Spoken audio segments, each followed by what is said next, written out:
Boa noite, irmãos. Graça e paz a todos vocês. A palavra que o Senhor vai falar, só que pela misericórdia dele, hoje, com uma conversa com a pastora, o Senhor falou assim, não é uma área só não. Praticamente você inteiro se resume a isso. Há um tempo atrás, o pastor trouxe para a gente alguns capítulos de Jó. E ele falou, olha, marque alguns capítulos para vocês lerem depois na casa de vocês. E, num dia desses, eu fui ler o capítulo 41 de Jó. É um capítulo onde as pessoas do mundo afora usam para muitos textos. Usam para sociologia, usam para explicar o conceito do Estado, só que Jó, ele vai muito a fundo disso. Ele vai muito mais profundo do que a gente espera. O tema da nossa ministração é Leviatã, um rei sobre todos os filhos do orgulho.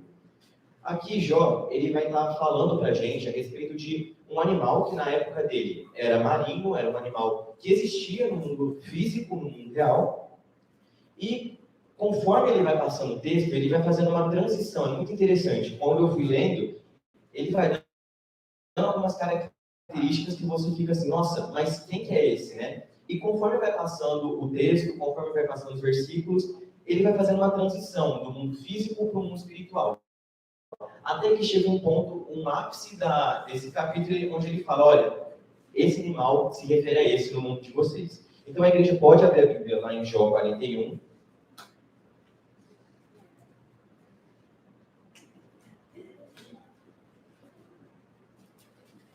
Jó capítulo 41. Nós não vamos ler todos os capítulos, mas a gente vai dar uma ênfase em alguns versos. Jó capítulo 41, nós vamos começar a ler o verso 1, que diz o seguinte. Podes tu fisgar o Leviatã com um anzol, ou sua língua com um cordão que tu deixas cair? Então, nesse contexto aqui, Jó ele começa falando de um animal aparentemente físico, um animal que a gente pode ver no mundo físico, no mundo marinho. E como que a gente comprova isso, que era um animal realmente no tempo de Jó? A Ellen White, no livro Patriarcas e Profetas, capítulo 2, ela fala o seguinte, ela estava falando um pouco sobre a relação de Adão com todos os seres viventes, e ela fala para a gente o seguinte, com cada criatura vivente, desde o poderoso Leviatã, que folga entre as águas, até o minúsculo inseto que flutua no raio solar, era Adão familiar. Havia dado a cada um o seu nome, e conhecia a natureza e hábitos de todos. Então, a gente pode comprovar aqui que o Leviatã, ele era sim um animal físico daquela época. O verso 1 de Jó 41, ele nos remete a uma característica muito importante que a gente tem que conhecer sobre esse animal.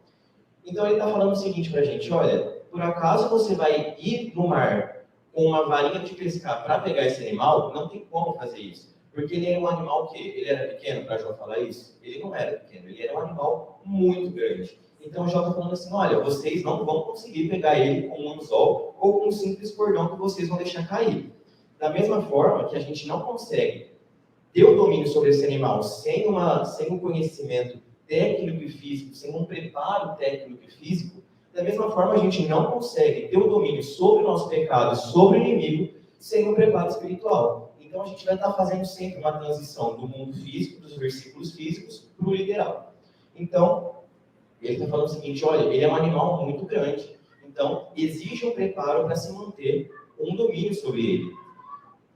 Então, as características. Primeiro, ele tinha uma grande dimensão, que é o verso 1. Agora, pula lá para o verso 5, que diz o seguinte, brincarás com ele como com um pássaro, ou o prenderás por causa de tuas donzelas?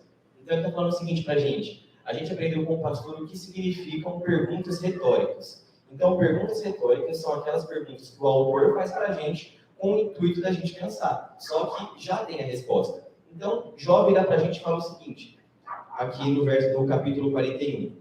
Olha, conhecendo esse animal, conhecendo essa característica de que ele é grande, consequentemente ele é perigoso, vocês vão realmente querer brincar com ele? Vocês vão querer brincar como se ele fosse um animal inofensivo, como se não acontecesse nada? Agora, lá no verso 10. Ninguém é tão feroz que ouse atiçá-lo.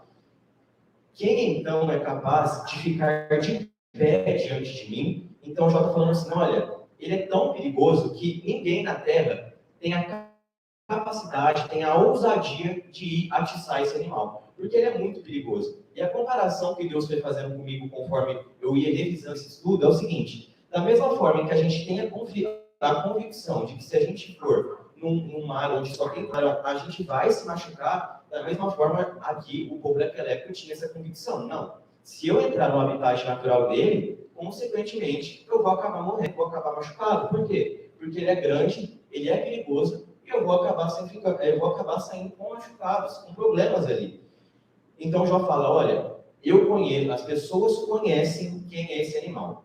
As pessoas conhecem o perigo que ele oferece, onde ele mora, tem a noção de quem é o inimigo do mar ali que habita na região deles. Da mesma forma, se a gente não tiver o conhecimento de quem é o nosso inimigo, onde ele está, que ele está ao nosso derredor buscando a quem possa tragar, se a gente não tiver essa convicção, o que a gente vai fazer? A gente vai justamente onde tem mais problema. A gente vai justamente onde ele mora, e a gente vai justamente acabar mortos ali no habitat natural dele. Então Jó fala, olha, de uma maneira implícita, subjetiva, olha, tenham noção de onde vocês estão pisando, de quem é o inimigo de vocês.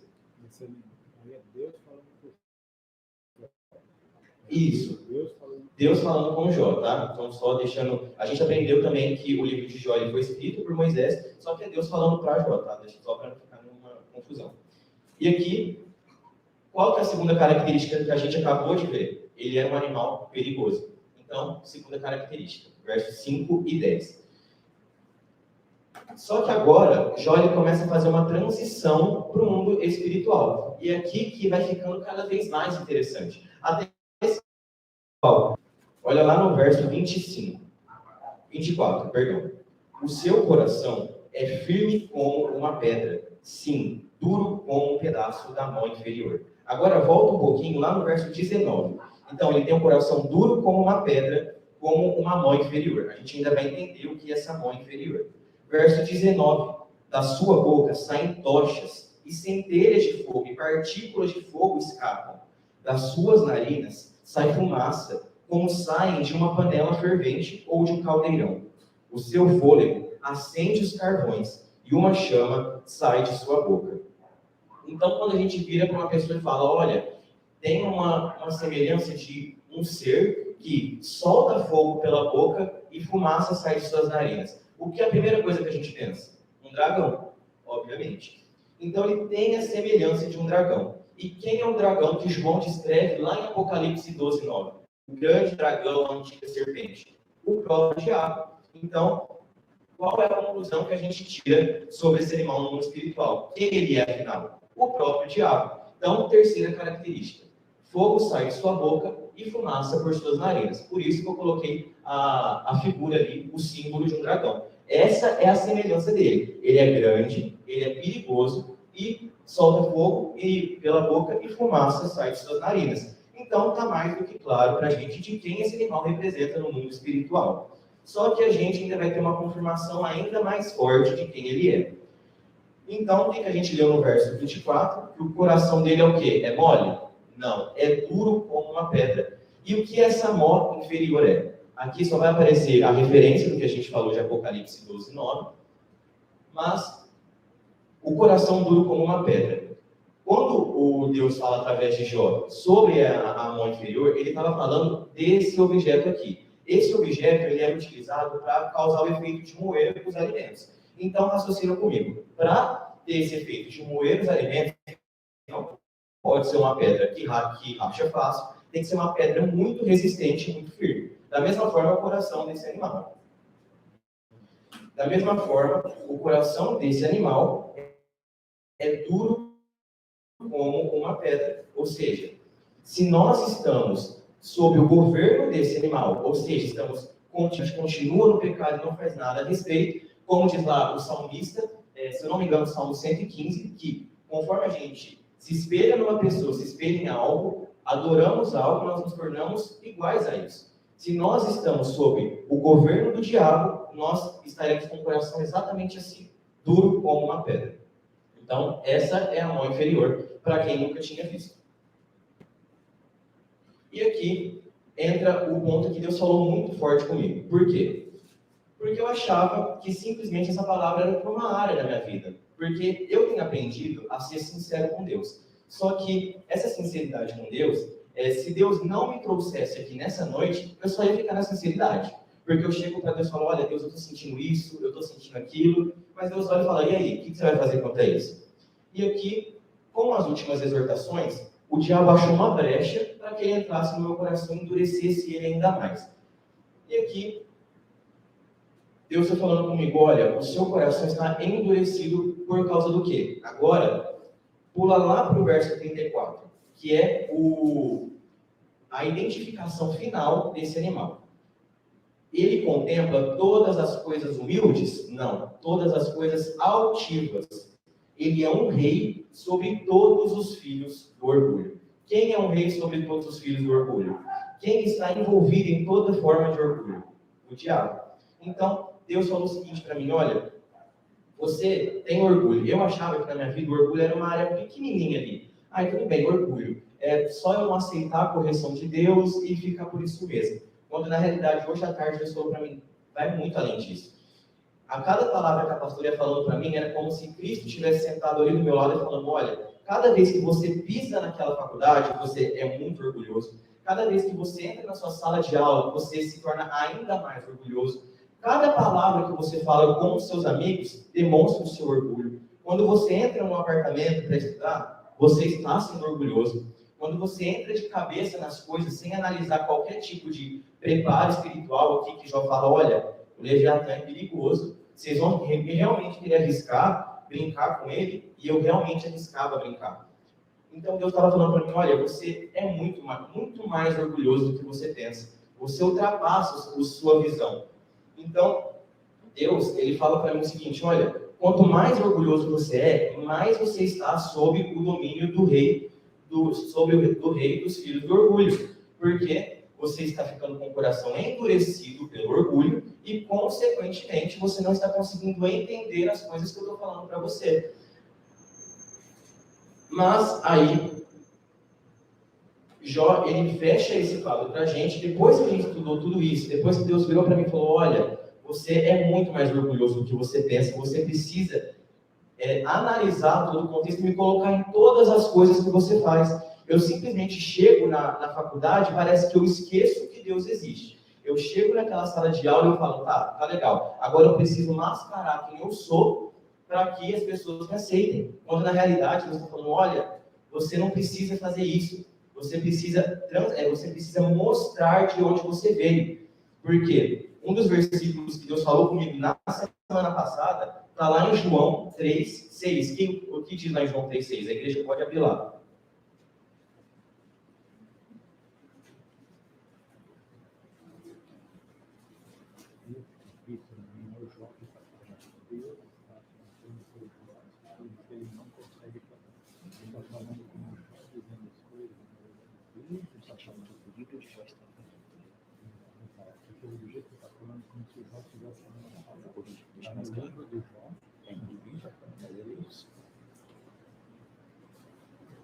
Irmão, só para não ficar confuso, nesse capítulo aqui, quando eu falo que Jó está falando, é o livro de Jó que está falando. Mas isso aqui, Deus está falando coisas que Jó ainda não entende, tá? Então, o livro de Jó está falando, mas quem fala explicitamente aqui é Deus. Então, como retomando nossa linha de raciocínio, Deus falou para mim, olha, você entra naquela faculdade orgulhoso, você tenta disfarçar quem você é no sentido de eu consigo lidar com a situação, eu consigo lidar com essas pessoas. Quando na realidade o que Deus falou para mim é, você é nascido da carne, você ainda não buscou o verdadeiro nascimento, o nascimento pelo Espírito. E João 3,6 diz, o que é nascido da carne é carne. O que é nascido das vontades do mundo, vive nas vontades do mundo. Mas o que é nascido do Espírito, o que é nascido de Cristo e nas vontades de Cristo, é Espírito. Vive sob a proteção de Cristo e sob a vontade de Cristo. Então, era exatamente isso que Deus queria falar. Ele mostrou para mim, pelo texto de Jó 41, a ponta do iceberg. Somente essa semana que eu pude ver o panorama da minha vida, a forma que Deus estava me vendo. Só que o livro de Jó, capítulo 41, a gente viu as características, a gente viu a identidade, desse animal no mundo espiritual. E nós vamos voltar agora lá para Jó 41, nós vamos ver o verso 8. Então, que é o conselho que Deus dá para nós nessa noite. Então, você reconheceu, nós reconhecemos que somos orgulhosos, nós reconhecemos que precisamos da ajuda de Cristo, nós reconhecemos que nosso coração anda duro como uma pedra. Então, dessa forma, o que nós devemos fazer? Somente confessar para Deus? Muito pelo contrário, a gente precisa buscar o verdadeiro arrependimento. A gente entendeu, através da pregação da pastora, que resistir ao pecado é muito mais fácil do que buscar pelo arrependimento.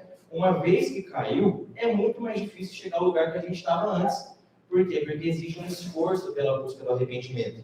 Então, o que Jó está falando para a gente no verso 8 é o seguinte: olha, você buscou pelo arrependimento? Beleza. Você alcançou o arrependimento? Melhor ainda. Só que agora, o conselho que Jó nos dá é o seguinte: põe a tua mão sobre ele. Olha para o inimigo e para o pecado que você caiu, para os pecados em que você ainda é falho, e lembra-te da batalha. Lembra do quanto foi difícil você retornar à comunhão com Deus. Lembra do tanto que foi difícil você voltar ao primeiro amor. Então, lembra-te da batalha. Aqui, Jó, ele não tira o fato de que a busca pelo arrependimento, de que a busca, o combate pelo pecado é uma batalha, porque Deus fala que é uma batalha. O livro de Jó fala que é uma batalha. Então, olha para o pecado, olha para o inimigo e não faça mais isso, e não o faças mais. Lembra de tudo que você passou, lembra da batalha que você travou contra o pecado em busca do arrependimento e não o faças mais. Viva uma vida de santidade, viva uma vida sob a autoridade de Deus. Viva uma vida onde você nasceu do Espírito e vive sob as vontades do Espírito. Viva uma vida sob as vontades de Cristo. A primeira música que nós vamos cantar, ela fala o seguinte: um quebrantado coração. Ela fala que tudo que nós temos a ofertar é um quebrantado coração.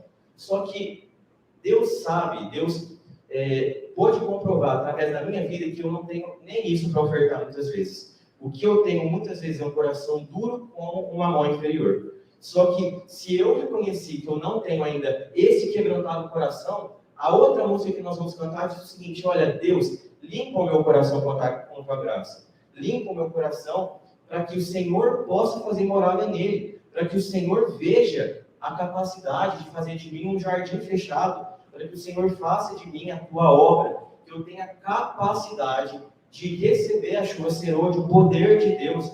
Porque se nós continuarmos no terreno do inimigo, uma hora ou outra nós vamos encontrar a armadilha, nós vamos encontrar o inimigo e nós vamos acabar caindo. Por quê? Porque nós estamos no lugar onde nós não deveríamos estar, fazendo o que nós não deveríamos estar, procurando encrenca à toa. Ou seja, vamos arranjar batalha desnecessária. Quando Deus está falando para a gente o seguinte: olha, o que eu estou esperando de você é que você largue o orgulho e busque uma vida de santidade. Aqui eu citei o orgulho, mas cada um tem um pecado específico. Talvez para você seja o vício, talvez para você seja a desobediência, a murmuração. Só que todos esses pecados faz parte do terreno do inimigo, faz parte desse leviatã espiritual aqui, onde nós muitas vezes estamos nadando com ele, e ainda nós ousamos atiçar ele.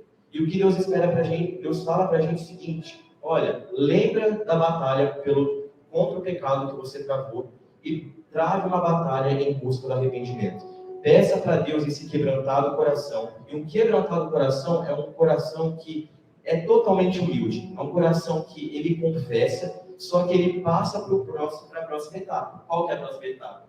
Deus fala para a gente só confessar? Confessa e deixe o pecado. E aí sim você vai alcançar a misericórdia.